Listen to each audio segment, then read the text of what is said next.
I am, like, completely unwell right now. I am literally Oh, breathless. we are fully spiraling. Fully. When I tell you that one single night out, like one fleeting moment of intense, blinding temptation in the form of a gorgeous 6'4" stranger can make you question absolutely every single life decision you've ever made, I am spiraling. Wow, the drama is real today. It is. I am questioning my own relationships. I am questioning my career choices. I am honestly questioning, like, the actual laws of physics at this point. Right. Love is a complete and utter lie. Temptation is the only truth. And one singular Tuesday night can completely ruin your entire life. Babes, happy weekend to you. We hope you are happy, healthy, and enjoying the mess. Yes. Because clearly, my bestie over here is fully in the trenches of reality TV-induced hysteria, and honestly, I am so here for the psychological unraveling. It is a beautiful thing to witness. I am in the trenches. Yeah. I am in the mud, babe. I am covered in the emotional pink slime.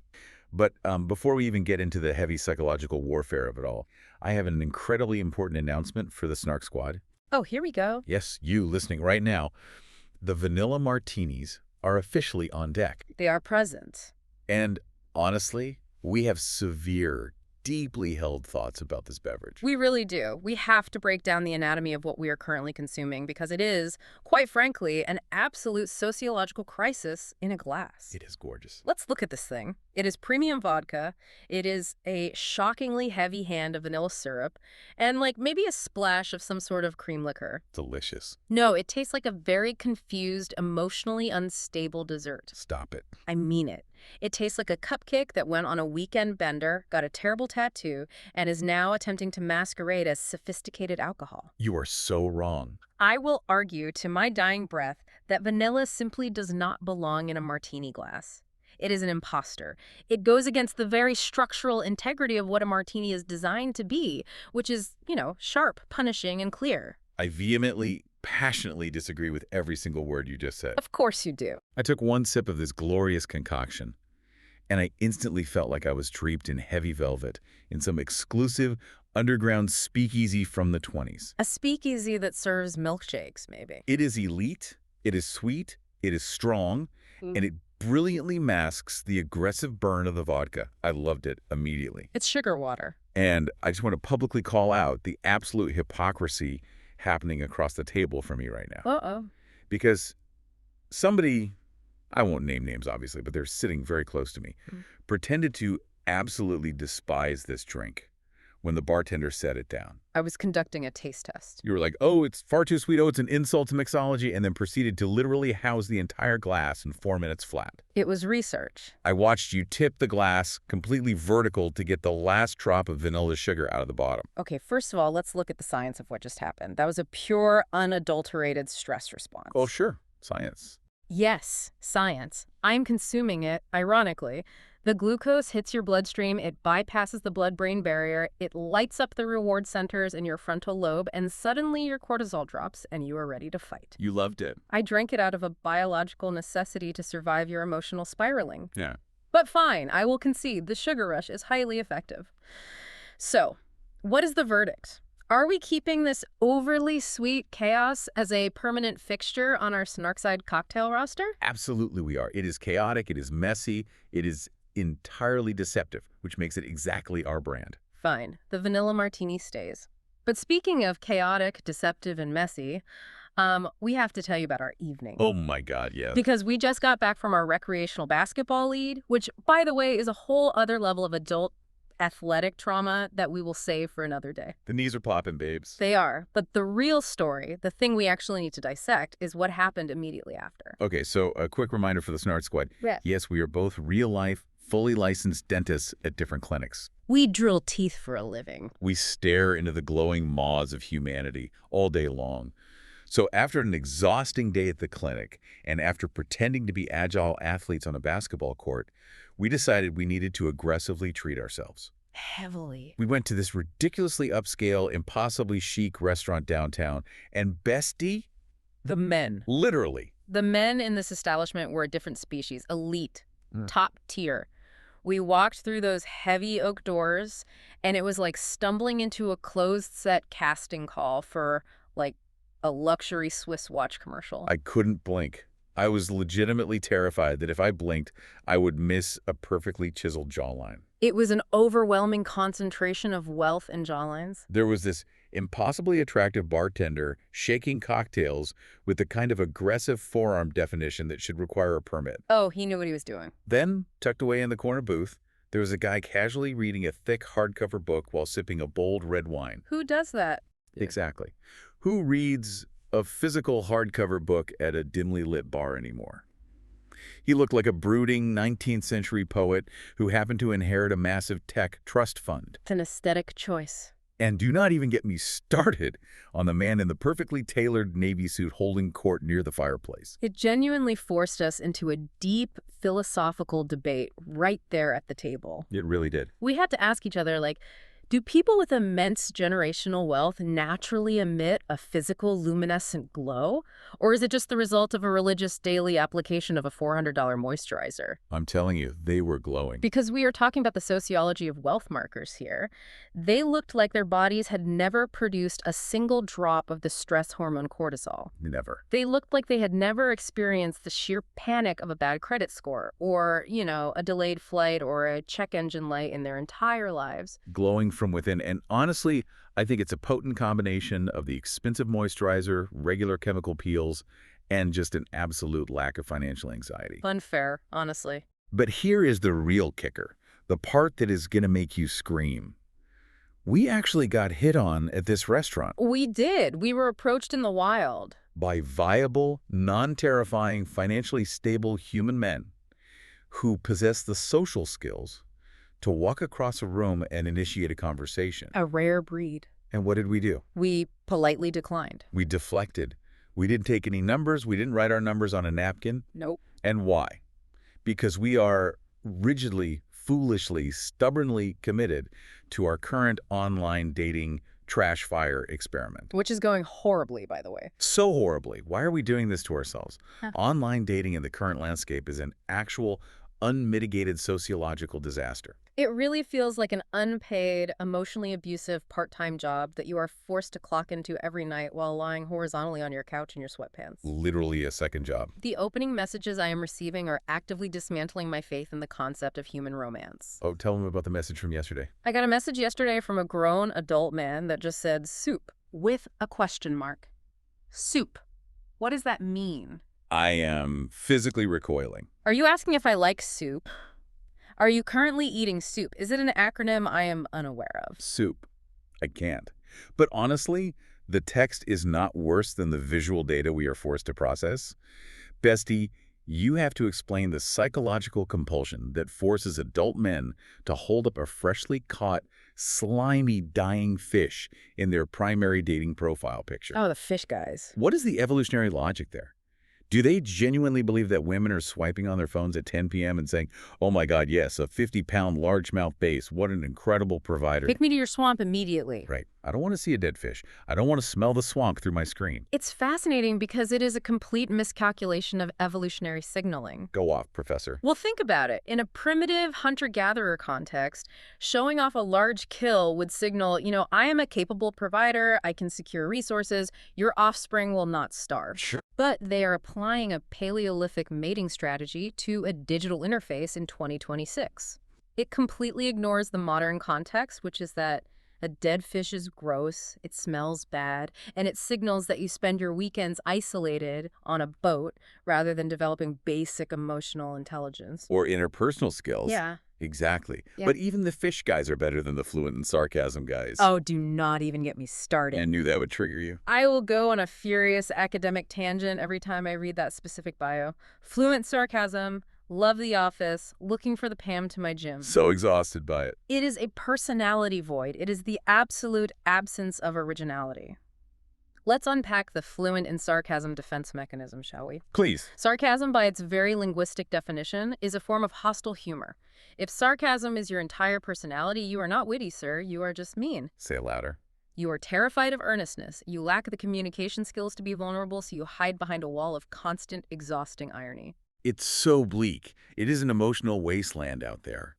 We literally walked away from a room full of glowing, tailored, emotionally available men to go home, put on our pajamas, and swipe on guys holding dead trout and quoting a sitcom from 2005. We completely played ourselves. We did. But I will say, at least the food at the restaurant was incredible, even though we had to deal with a great tapas tragedy. Yes.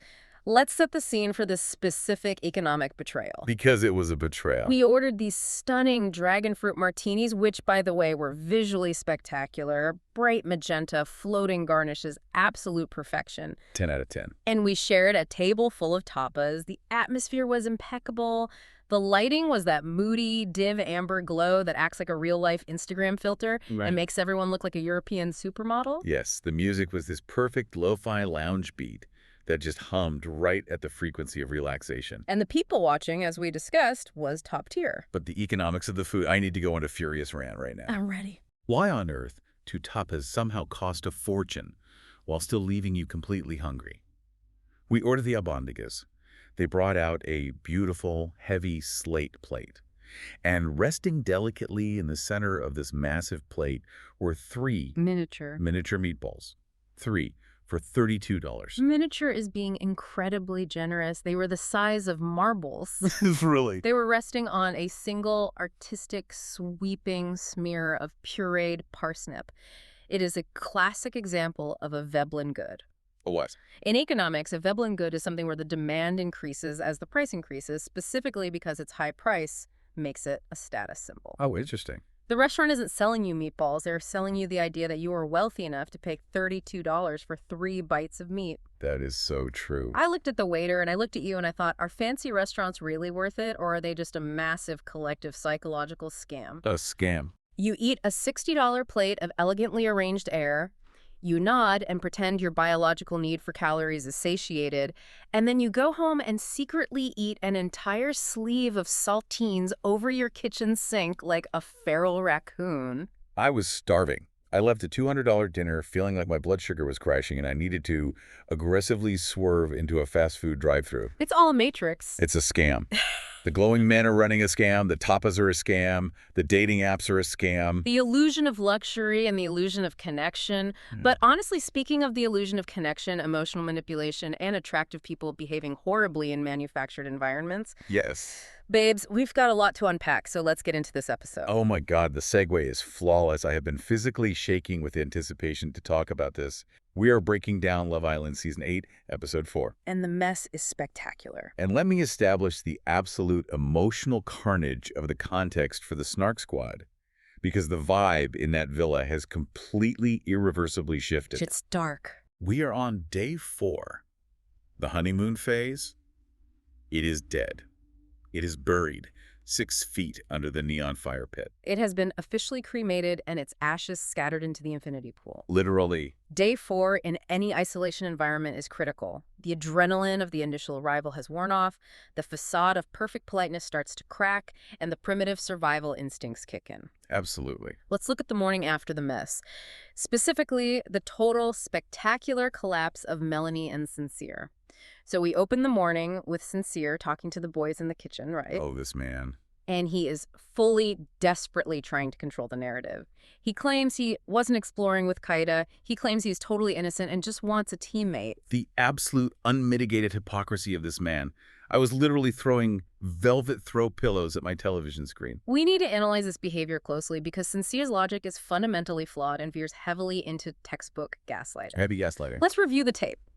He literally pulled Kada, the shiny new bombshell, for a private, secluded chat away from the group. He told Kada in that specific chat that they had a connection. He was giggling, he was flirting, his body language was completely open and directed at her. He was entirely leaning in. But now that Melanie has found out and is rightfully furious, he sprints to the boys to secure his PR spin and plays the ultimate victim. Ugh, the victim routine. He actually looked the other men in the eye and said he went through the 7 stages of grief in 25 minutes over Melanie, pulling her affection away. The 7 stages of grief. Sir, you are on a reality television show and you have known this woman for 72 hours. Exactly. You did not go through the Kubler-Ross model of grief. You did not experience denial, anger, bargaining, depression, and acceptance. Just because a girl from Philly gave you the cold shoulder for an evening. That's absurd. It is so typical of a specific subset of men. They love to push the boundary, they love to hedge their bets, but the exact millisecond a woman matches their energy and pulls back, they collapse into a puddle of absolute victimhood. It's not grief. It's a narcissistic injury. Wait, say that again. Narcissistic injury. Yes. Sincere thought he was operating in a market where he held all the capital. He thought he could safely flirt with the new bombshell, test the waters, while keeping Melanie securely on layaway as his safety net. Ew, layaway. It's the dating equivalent of buying a put option on the stock market. He wanted downside protection while seeking upside potential. Oh, look at you with the finance analogies. Well, it fits. But he wildly, catastrophically underestimated Melanie. Because Melanie didn't just get sad. Melanie immediately launched a scorched earth revenge tour. She said, "What's this?" She declared to the entire villa that she is not a girl's girl. She is a tit-for-tat girl. And she decides, you know what? I'm going to perfectly mirror your disrespect. I'm going to pull Casey. Oh, my God. The way she handled this, I am still spiraling just thinking about it. Hmm? We have to dissect how Melanie broke this news to Anaya. Poor Anaya. Because Anaya is currently happily coupled up with KC. Now, normal social protocol dictates that if you're going to pull someone's partner, you pull the girl aside for a delicate, empathetic, private conversation to soften the blow. A little warning. Not Melanie, no. Melanie sits down in a group setting, looks Anaya dead in the eye, and essentially informs her, completely matter-of-factly, like she's reading a sterile weather report, that she is taking her man for a chat tomorrow morning. It was incredible to watch. It wasn't a conversation. It was an administrative update. Yes. It wasn't a question of, hey, how do you feel about this? It was, hey, just a heads up, I will be exploring a connection with Casey tomorrow at 10 a.m. Please adjust your emotional schedule accordingly. See you at the cool. And poor Anaya. Her reaction was a masterclass in the human freeze response. It was a total deer in headlights moment. She stopped functioning. She just sat there buffering, like her brain literally lacked the software to process the sheer audacity of the data she was receiving. She was stunned into total silence.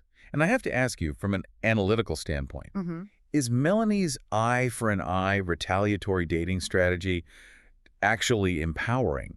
Like, is she standing on business and refusing to be played? Or is this just incredibly toxic, zero-sum reality TV behavior? Oh, it is deeply, profoundly toxic. I knew it. But it is phenomenal television and fascinating psychology. It is not empowering because it is rooted entirely in reactive revenge rather than proactive desire. Well, explain. Let's be clear. She does not actually want Casey.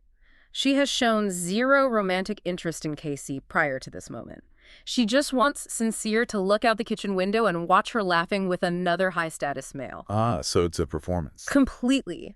She is using KC as a literal prop in her psychological warfare against Sincere. It's called displaced aggression. She can't fully punish Sincere yet, so she punishes Anaya to regain a sense of agency and control over her environment. Wow. But honestly, Anaya needs to wake up. She is falling into the trap of being the villa therapist, being everyone's sounding board while people are actively plotting a hostile takeover of her couple. Wake up and defend your territory. Yes, Anaya is arguably the most stunning, emotionally intelligent woman in that villa, and she is playing the passive peacekeeper while absolute chaos agents are scheming in broad daylight. Chaos everywhere. Okay, but while that specific war is raging by the pool, we have the Kenzie and B Cold War happening simultaneously over Gabriel. Let's unpack this mess, because the psychological warfare here is much more insidious. Kenzie is heavily, aggressively moving in on Gabriel. This is understandably stressing B out immensely. Clearly stressing her out. And B, we have to talk about the comment B made in the dressing room. Oh, no, I am bracing myself. I know exactly what you're going to bring up. We have to. B is discussing Gabriel's past dating history, because Gabriel admitted during a game that he previously slept with a 52-year-old woman. Right. And B, sitting in a room full of young women on national television, wonders out loud if the plumbing still works on a 52-year-old woman. I physically cringed. I curled into a tight defensive ball on my sofa. It was so painful to watch. It is entirely unhinged and demands sociological breakdown. First of all, let's look at the staggering internalized misogyny of referring to a 52-year-old woman's reproductive system as plumbing that might be broken. Gross. It reduces women to purely mechanical, depreciating assets. But secondly, the sheer absurdity of the worldview. She's 52, bae. She is not a dusty, brittle artifact from the Paleolithic era. Literally. She's probably a wealthy, hydrated, incredibly confident woman living her absolute best life, drinking expensive wine, and B is acting like she belongs in a museum exhibit under protective glass. It was so deeply shady, so casually ageist, but also it perfectly illustrates how incredibly insecure B is feeling right now in this environment. Absolutely. She is terrified of Kenzie's youth and blonde energy. Yeah. And honestly, she has every right to be terrified because Gabriel pulls B for a private chat later and basically tells her, hey, Kenzie is exactly my physical type, but don't worry, she's just my second option because we have cultural differences. Yes, cultural differences. Let's run that through the reality TV translator, shall we? Please do. What Gabriel actually means is that Kenzie is a little too emotionally chaotic for him right now. She's unpredictable, she's moving sporadically, and he desires stability. But notice the strategy. He's keeping Kenzie right there on the back burner, simmering. He is soothing B with logical excuses to keep his primary safe couple intact. But the exact second a blonde bombshell walks through those doors, who happens to align with his culture and acts slightly more stable. It's over for B. B is going to be fighting for her life. It is classic resource hoarding by the men. Absolutely. The men in this villa are attempting to play chess, but they are playing it terribly. They are moving the pieces all wrong. Very sloppy gameplay. But see that underlying simmering resentment we saw between B and Kenzie. That tension doesn't just dissipate in the morning sun. The producers know exactly how to weaponize it. Which brings us seamlessly to the Boss B Corporate Slime Challenge. One of the most psychologically manipulative, messiest challenges in recent franchise history. Oh, it was brilliant. Let's establish the parameters of this game for you. It's a corporate-themed boardroom challenge. The girls are dressed in these highly stylized, restrictive little office outfits. Quite cute, honestly. The goal is a three-part process designed specifically to force confrontation. First, they have to select an office crush, crawl across a massive boardroom table, and make out with them in front of everyone. Messy step one. Second, they have to read a highly shady performance review prompt, pick an islander who fits the negative description, and dump a massive bucket of bright pink Nickelodeon slime over their head. But the secret twist, the producers were producing. They earned their paychecks this week. They absolutely did. The girls are told that after they slime someone, they go into a private back room to collect a secret cash bonus. But the bonus isn't cash. Nope.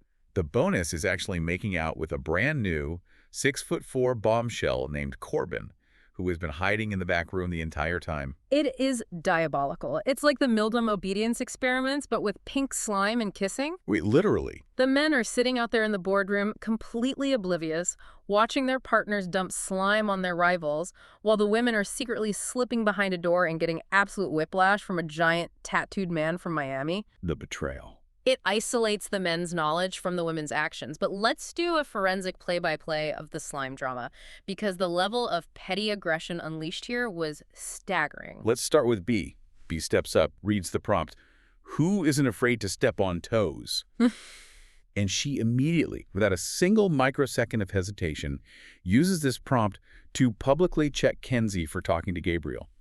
She marches over and slimes Kenzie. It was a direct, targeted kinetic strike. Yeah. The prompt gives her permission to act out her suppressed aggression. B was essentially utilizing the game mechanics to say, I see you, I know exactly what you're doing with my man, and into the pink goo you go as punishment. It's humiliation. It's public shaming sanctioned by the rules of the challenge, and Kenzie just has to sit there and take it. Then we have Trinity. Trinity gets the prompt. Who is faking it for a promotion, meaning who is faking their romantic connection just to stay in the villa and not get eliminated? Oh, boy. And Trinity walks over and slimes her own partner, Bryce. The audible gasp I let out in my living room. You slimed your own man, the man you share a bed with. It made no strategic sense. And you could see the exact moment Bryce's ego completely fractured. His face fell. He was visibly, deeply hurt. But what's fascinating is how he reacted. This was textbook. Instead of getting sad or communicating his hurt, his defense mechanisms kicked in, and he twisted it into this weird, hyper-masculine motivation. He starts vowing to the other guys that he's going to prove his love afterward. I'm a dog. Yes, he's literally grunting. I'm a dog, I'm going to show her.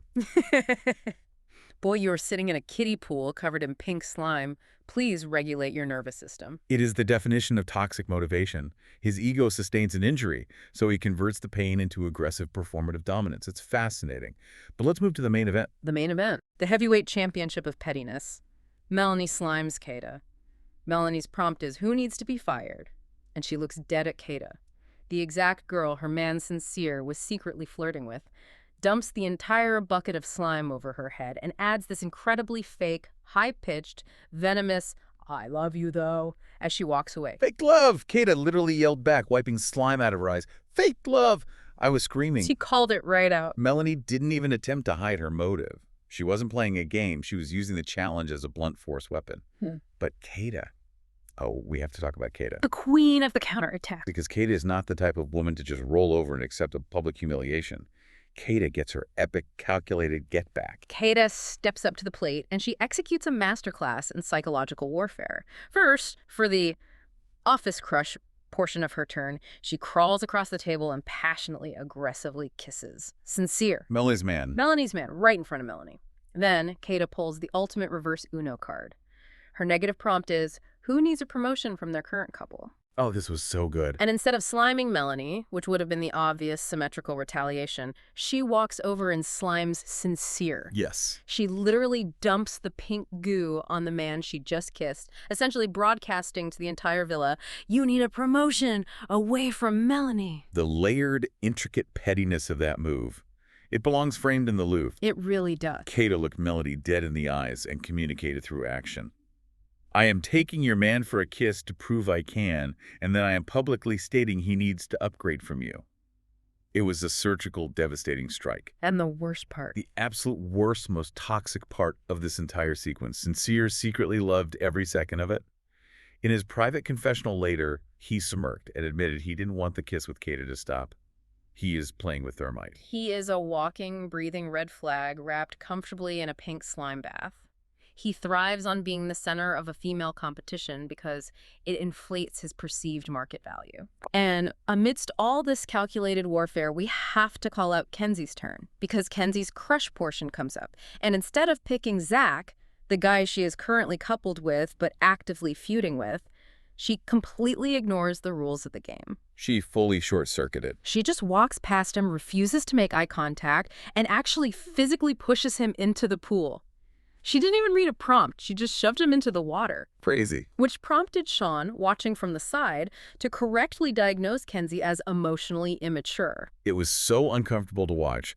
Kenzie is completely spiraling because she feels out of control of her environment, so her fight-or-flight response kicks in. And because she lacks the vocabulary to express her frustration, she just lashes out physically like a toddler on a playground. Exactly. But the challenge eventually ends. Everyone is hosed off, the sun sets over the villa, and we enter the evening phase. But all that tension doesn't wash off with the slime. It morphs. Which brings us to the post-challenge apologies and the desperate building of foundations. Or, more accurately, post-challenge fake hugs and total delusion. Let's break down the social contract of the conversation between Melanie and Kada. Oh, the beanbag chat. They sit down on the beanbags to clear the air, and they engage in this incredibly strained, stiff, performative fake hug. And Kada, standing absolutely 10 toes down in her truth, openly admits to Melanie's face that she slimed Sincere purely for revenge. She did. She doesn't hide behind the game. She says, it was tit for tat. I got my lick back. And Melanie just had to sit there and respect it. Because game recognizes game. Absolutely. Kada didn't gaslight her. She didn't say, oh, the producers made me do it. She owned her aggressive pettiness. It was a mutual acknowledgement of mutually assured destruction. Cold War tactics. But then we pivot to the apology tour with Bea and Kenzie. Bea pulls Kenzie aside, and Kenzie actually takes a moment of accountability.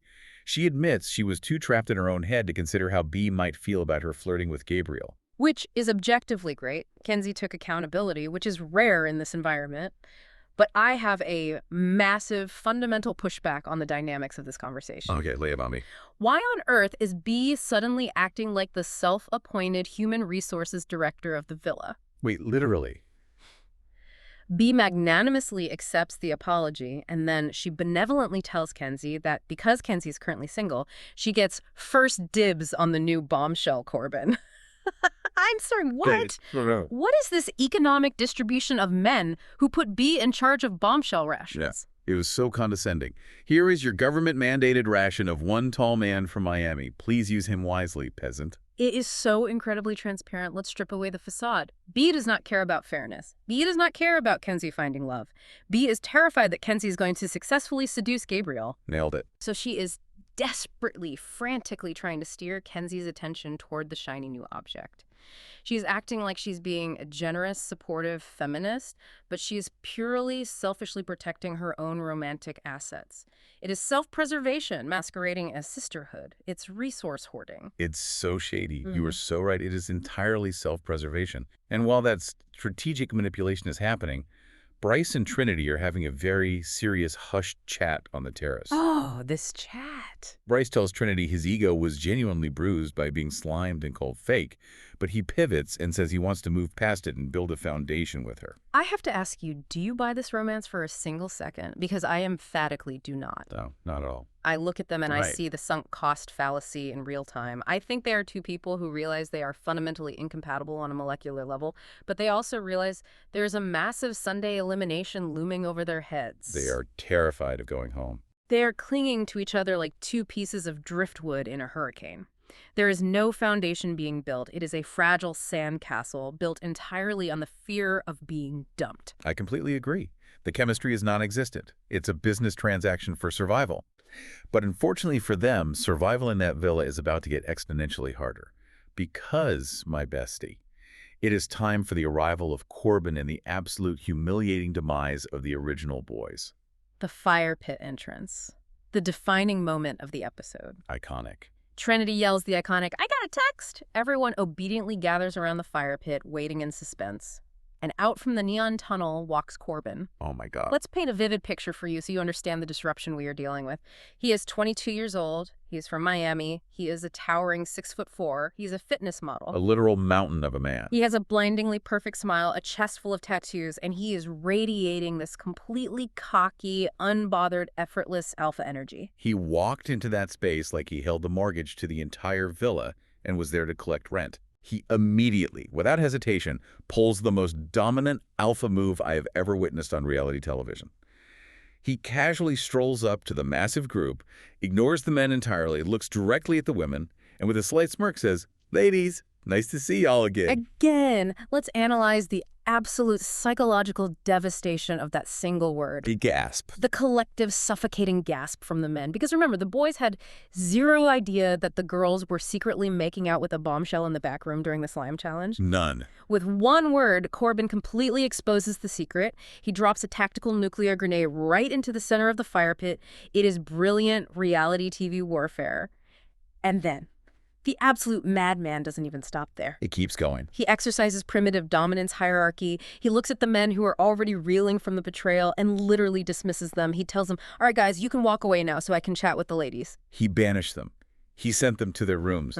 I was hollering at my screen. The sheer unadulterated disrespect of it all. It was masterful. And the craziest part, the boys actually listened. They didn't fight back. Their territorial instincts completely short-circuited in the face of this 6'4" disruption. They just tucked their tails and shuffled away to the kitchen like a group of scolded toddlers. It was pathetic. And then the camera cuts to the guys watching from the kitchen window, completely, utterly spiraling. It is the collapse of manufactured security. They are watching through the glass like Victorian orphans looking into a warm bakery window. Yes. Sincere is fully panicking. He is pacing the kitchen tiles. He looks at the other boys, his voice cracking, and says he is 100% on the chopping block because he watched with his own two eyes how incredibly giddy and flushed Melanie got the exact second Corbin walked in. She lit up like a Christmas tree. Casey literally laughs a hollow laugh and jokes, "We're literally watching our demise, bro." It was the best cinematic sequence of the entire season. We literally watched Sincere go from, "I'm the puppet master, I have two beautiful fishes on my hook," to, "I am going to be immediately deported from this island in the span of 3 hours." Sure. It was a beautiful serving of karma. But the drama does not stop there. It accelerates. Yeah. Because we are moving into the final, most chaotic phase of the night. The couch confrontation and the infamous "give me 10" meltdown. Oh, the couch confrontation. This is where the social contract of the villa completely violently tears in half. Whipped to shreds. So, set the scene. Corbin is sitting comfortably on the outdoor circular couch, surrounded by all the women. He is holding court. He is casually answering questions for the group. And Melanie, who has completely lost her grip on reality over this man, decides she cannot wait. Not even a second. She literally interrupts him mid-sentence. She stands up, physically blocks the other girl's line of sight, and pulls him for a private one-on-one chat away from the group. The audacity. The sheer, unadulterated, breathtaking audacity. And honestly, I kind of have to defend her on this one. Wow. Real. I know it is terrible social etiquette. I know it breaks the rules of politeness. But babe, this is Love Island. It is not Friendship Island. It is a competitive dating show with a cash prize and limited time. Okay, but If you see a 6'4" fitness model who ticks every single one of your boxes, and you know there are 6 other women circling him like sharks, you go get them. You secure your bag. You do what you have to do. I disagree entirely, and I will furiously debate you on this. Bring it. I will tear her strategy apart. From a sociological perspective, it is a catastrophic move. Yes, it is a competition, but you still have to live in a closed society with these women. It is terrible etiquette, but more importantly, it reeks of deep insecurity and desperation. Desperation. Yes, it shows that you are so deeply threatened by the other women that you cannot even wait for a natural, graceful lull in the conversation. You have to assert dominance immediately, clumsily, because you fear you will lose if it's a fair fight. I see that. It's the tragedy of the commons, but for dating. If everyone acts with that level of selfish urgency, the whole social ecosystem collapses. And the other girls were rightfully, legitimately furious, especially our resident HR director, Bay. OB was not having it. The HR meeting was convened immediately. So Melanie finishes her chat with Corbin, which goes very well, by the way. They had instant chemistry. Of course they did. She comes back to the group of girls, giddy, smiling, practically floating. And B immediately publicly confronts her. B calls her move excessive. She says it was highly rude because Melanie physically leaned over and blocked Kenzie, who, as we remember, is the designated single girl in need of rations. Notice what B does here. B tries to use Kenzie as her human shield again. She doesn't say, I wanted to talk to him. She says, you blocked Kenzie. It's passive-aggressive moralizing. Oh, true. But Melanie, still riding the adrenaline of the flirtation, immediately gets defensive. Her tough exterior kicks in. She tells B dismissively, relax, I didn't do it on purpose. And my friend, if there is one word you never, ever, under any circumstances say to an angry, frustrated woman in the middle of a confrontation, Oh, no. it is the word relax. Never. It is a nuclear trigger word. It is the ultimate invalidation tactic. B snaps back immediately, her voice raising, don't tell me to relax. And that is the exact moment Melanie completely, totally unravels. She loses the entire plot. She spirals completely out of control. Her defense mechanisms shatter. Melanie storms off from the group. She tries to go talk to Kada, to vent Kada, the girl she literally dumped slime on hours ago, and Kada just ignores her. Iconic. Kada just stares at her blankly like, you are the ops, please step away from my personal space. So Melanie, rejected by the group, ends up wandering the villa, aimlessly pacing the pool decking, openly crying. Stop. And she walks past Anaya and just points at the air, sobbing, give me 10, give me freaking 10. She is wandering around the neon decking like a sim whose path got blocked by a random dining chair. She's crying. She's pointing at the sky, demanding 10 from no one in particular. You have to break down the psychology of this for me. Why did Big Mel, the self-proclaimed toughest girl from Philly, the girl who proudly slimed her rival, completely unraveled over one single word from Belle? Let's break down the complex psychology of the angry crier. It is a fascinating physiological response. I'm taking notes. Melanie is someone who postures as incredibly tough to protect herself. Her whole brand is, I'm not a girl's girl, I'm a tit-for-tat girl. She loves to be the aggressor because it makes her feel safe. It's a rigid, heavily fortified defense mechanism. Okay, yeah. But the second someone firmly, calmly holds up a mirror to her bad behavior and refuses to back down or be intimidated, which is exactly what they did, Melanie's tough exterior cannot compute the resistance. She wasn't actually bullied by B. B was just direct. Right. Melanie cried because she experienced a massive spike in cortisol when she realized she couldn't intimidate B. Her persona shattered. She can dish out the disrespect all day long. She can slime Kada. She can steal KC. But the exact second she is criticized and held accountable, her nervous system overloads.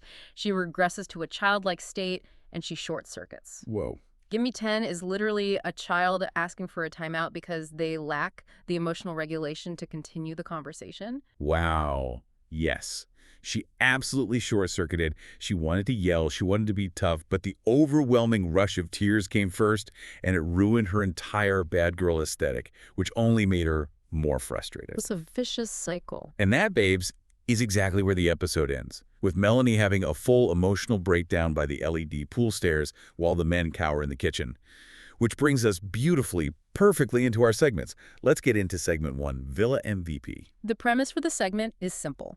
Who absolutely carried this episode on their back, who had the best moment, the biggest personality, the most entertaining narrative arc, and who deserves total, unquestioned immunity from our criticism this week? I'll let you lead. Oh, my pitch for Villa MVP is, without a single doubt in my mind, Kada. Kada carried this episode. She stood 10 toes down in her truth. She got her lick back by sliming Sincere, which was the most iconic, perfectly executed move of the entire boardroom challenge. She refused to entertain Melanie's fake, performative friendship hugs, and when Melanie tried to run to her for comfort while crying by the pool, Kada just gave her a blank, unbothered stare. She is giving lethal, completely unbothered energy. She understands the assignment, and I am obsessed with her. She is the MVP. Okay, that is a very strong pitch. I respect the logic. Kada was phenomenal and operated with surgical precision, but I have to furiously debate you on this because my pitch for Villa MVP is Corbin. Corbin. He was on the screen for a grand total of 10 minutes. And in those 10 minutes, he rearranged the entire molecular, social, and romantic structure of the villa. The man walked in, immediately exposed the girls' secret challenge kisses with a single sentence, banished the original men to the kitchen like disobedient, unpotty-trained pets, and caused the women to immediately turn on each other in a vicious, tear-filled fight over who gets to talk to him first. He did do that. He didn't even have to raise his voice. He just existed at 6'4" with tattoos, and the entire villa caught on fire and burned to the ground. That is absolute, undeniable reality TV mastery. The efficiency of his chaos makes him the MVP. Okay, I hate that your analytical brain is right, but the impact per minute ratio for Corbin is undeniably off the charts. He broke their brains. Fine, I will concede. Corbin and Kada are co-MVPs. But now we have to pivot to the dark side of the villa. Segment 2, Red Flag Report. This is where we dissect the worst behavior. Who is waving the biggest red flags? We're looking for the biggest player, the most confusing, erratic behavior, the biggest flirt, and the person most likely to cause absolute unmitigated chaos in the next 48 hours. I am leading the charge on this one, and the answer is obvious. Sincere. Sincere is a walking, talking, human-sized red flag waving in a hurricane. Oh, definitely. He actively gaslights Melanie about his intentions with Kada. He plays the wounded victim to the boys, acting like he's going through the 5 stages of grief. And then, in his private confessional, when he thinks no one else is listening, he literally smirks and admits he didn't want to stop kissing Kada. He is a player, he is highly deceptive, his ego requires constant validation from multiple women, and he is going to cause a massive, devastating heartbreak very soon. Sincere is a solid textbook choice for a red flag. He exhibits classic avoidant attachment traits disguised as charm. But let me throw Kenzie into the red flag report because her behavior is profoundly confusing and emotionally immature. The pool push. Yes.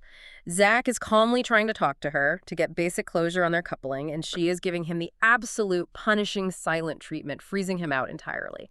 And then, during a corporate game, she physically pushes him into a pool instead of using her words to express her boundaries. It's insane. It's a massive, glaring red flag. If your fight or flight response defaults to physical shoving because you can't communicate basic feelings, you lack the emotional regulation required to be in a partnership, let alone on a high-pressure dating show. That is incredibly true. Kenzie is an emotional mess right now. But bestie, the biggest, most hypocritical red flag of the night, absolutely has to go to Melanie. Oh, 100%. Let's review the tape. She spent the entire morning preaching to anyone who would listen that she just wants honesty. She wants a loyal teammate. She hates that Sincere wasn't upfront with her. She demands respect.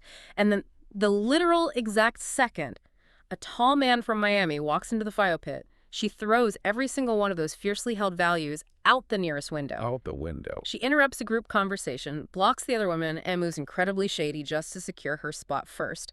The hypocrisy is staggering. It is the absolute definition of rules for thee, but not for me. She demands perfect, unwavering loyalty from others, but grants herself total grace to act on impulse. Melanie's red flags are waving so hard they're snapping in the wind. Okay, let's move to segment 3. Shady, snarky, or stupid? I love this segment. We take the absolute messiest, most chaotic moments from the episode and we categorize them.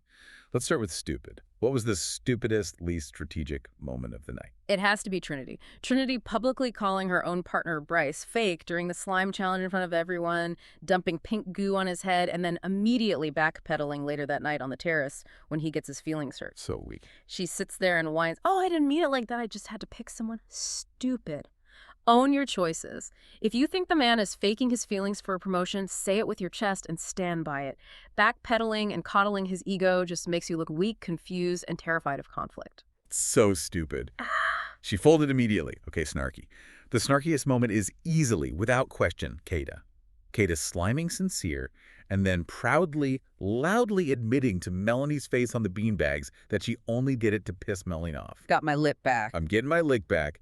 It was pure, unadulterated snark. It was petty, and I deeply respect the honesty of it. She didn't try to dress it up as anything else. Absolutely snarky. And finally, shady. The shadiest moment of the episode has to go to our resident HR manager, B. Naturally. B randomly, benevolently deciding that Kenzie gets first dibs on Corbin. It is so profoundly shady because it is expertly disguised as female empowerment and sisterhood, but we all know it is clearly just a highly calculated, desperate move to steer Kenzie completely away from her own man, Gabriel. Obviously. B is attempting to play 4D chess with human beings, but we see the board, babe. We see the moves you are making. We see the board clear as day. It was so incredibly shady. Yeah. Which brings us, sadly, to our final segment of the breakdown, Casa Crystal Ball. We need to look into the future. We need to make predictions about what happens next because the stakes are incredibly high. A recoupling is happening on Sunday. So soon. There are currently more boys than girls in that villa. Someone is getting dumped from the island. The stakes are literally life and death. Well, reality TV death, which is arguably worse for their Instagram follower count. I need you to give me your most unhinged, yet psychologically believable prediction. Okay, you want unhinged, I will give you unhinged. Here's my Casa Crystal Ball theory. Sincere, who is currently pacing and panicking in the kitchen because he knows deep down that Melanie is going to jump ship for Corbin, is going to completely and utterly ditch Melanie first. Oh, plot twist. He is going to run the math in his head and realize he has zero chance of competing against a 6'4" fitness model. So Sincere is going to crawl back to Kada. He's going to pull Kada aside, swallow every single ounce of his pride, and beg her to couple up with him just so he can survive the Sunday elimination. He will throw away his entire tough guy persona just to stay in the villa, and Kada is going to have the ultimate power to send him packing. Oh, that is desperate. That is survivalist behavior at its finest. I love it. Okay, here is my unhinged analytical theory. Let's hear it. Corbin, our reigning MVP, spends the next 24 hours getting to know Melanie. And because he is actually observant, he realizes very quickly that she is entirely too much drama for his nervous system. Sure. He watches her yelling at B. He watches her crying by the pool demanding 10. He realizes she is a walking emotional thunderstorm. Corbin, being a nonchalant Miami boy who just wants to vibe, gets immediately exhausted. He completely pivots, drops Melanie like a hot potato, and actually goes after Trinity. And because Trinity has zero real foundational connection with Bryce, she jumps at the chance to upgrade to the bombshell, and Bryce, who is so obsessed with proving he was a dog, gets sent packing on Sunday. Oh my God. If Corbin dumps Melanie for Trinity, Melanie might actually physically burn the villa to the ground. She will dismantle the fire pit brick by neon brick. I need that to happen for the sake of television. I am putting that chaotic energy directly into the universe right now. It would be cinematic gold. It would be a sociological masterpiece. Babes, I am out of breath. The psychological weight of this breakdown took years off my life. But I think we have successfully diagnosed the absolute madness of these people. We have. But before we let you go, I want to leave the Snark Squad with a final thought to mull over. Next time you find yourself aggressively judging Melanie for completely unraveling over a man she has known for exactly 96 hours, or judging Sincere for his desperate ego protection, ask yourself this. Are we actually watching a reality show about finding love? Or are we watching a highly produced, sleep-deprived isolation experiment designed specifically to trigger our deepest, most primal human fears of abandonment and rejection? Wow. Getting deep. Think about that the next time you open a dating app and swipe right on a guy holding a fish. We are all just trying to survive the terrors of human connection. A beautiful, terrifying thought. But now it is time for us to turn it over to you. We need your thoughts in the comments immediately. We have 4 very important questions that require your direct input. Yes, answer these. Number 1. Honestly, would you have taken the cute stranger's number at the upscale restaurant, or would you have stayed stubbornly loyal to the online dating experiment like we foolishly did? Number 2. Are vanilla martinis actually elite, sophisticated cocktails? Or should we retire them forever and admit they taste like melted, chaotic cupcakes? Number 3. Who's carrying the villa on their back right now? Is it Kada, is it Corbin, or is there someone else whose subtle psychology we are missing? And finally, number 4. What is the absolute worst, most confusing dating app message you has ever received? We desperately need to read them so we can feel better about our own lives and our soup messages. Drop your answers in the comments. Thank you so much for joining us for this breakdown. Remind yourselves to like, comment, subscribe, and share this with your absolute messiest friend. They need the psychological validation. We love you, babes. Stay flirty, stay chaotic, and we'll see you on the Snark side.